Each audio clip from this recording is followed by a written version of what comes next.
Hello folks, this is Steve Grizzetti, co-founder of MoviePix.com and author of the MoviePix.com Guide to CyberLink PowerDirector Ultimate. And here we are in PowerDirector looking at a feature that not enough people know about, but it's a feature rarely seen in a video editor and very much appreciated by people who found it and use it.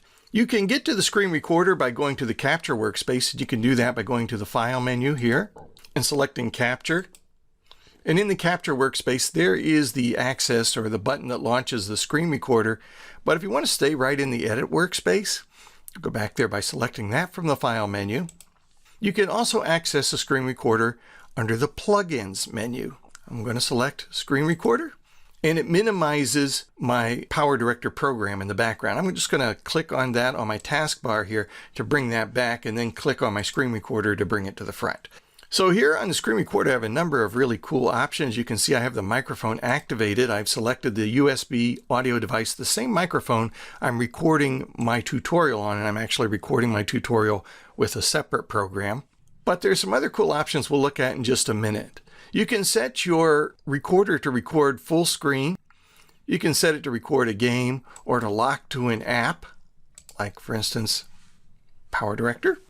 To record a device, say your USB connected webcam, or to record a custom size. If you select a custom size, you can just drag like this and select the window or whatever area of your screen you want to record. So you can see the yellow line or the yellow dotted line around here is indicating what's going to be recorded by the screen recorder. Now you can set a resolution for it. You notice these are standard video resolutions, so no matter how much of the screen you're recording, you're going to record it as, say, a 1080p or a 720p. We'll keep it at 1080p. And then if we wanted to, we could go ahead and start recording my tutorial right now with this screen recorder. But there's a cool extra feature that's been added here in version 19 that I think is pretty cool, and that is you can also add a webcam.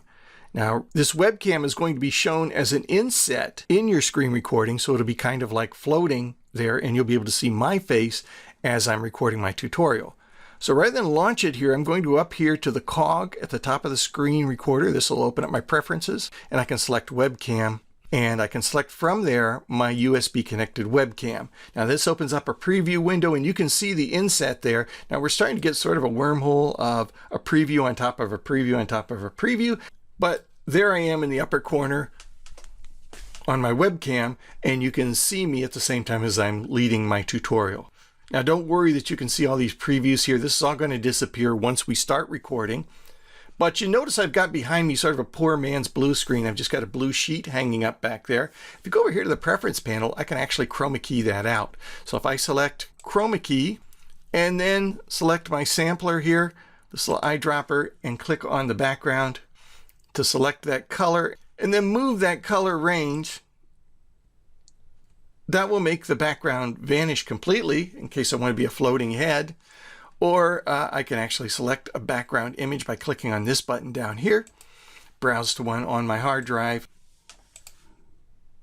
And when I add it, now I've got kind of a fake, one of those Zoom or Skype backgrounds, one of those fake backgrounds for my inset. So it's pretty cool. I can lead the tutorial here and be on screen or not. So I'll click OK. I'm going to deactivate the webcam here. I just think it's a little distracting. So I'm just going to click on that button. And now I'm all set to record. So don't worry about this little box you're not going to see yet.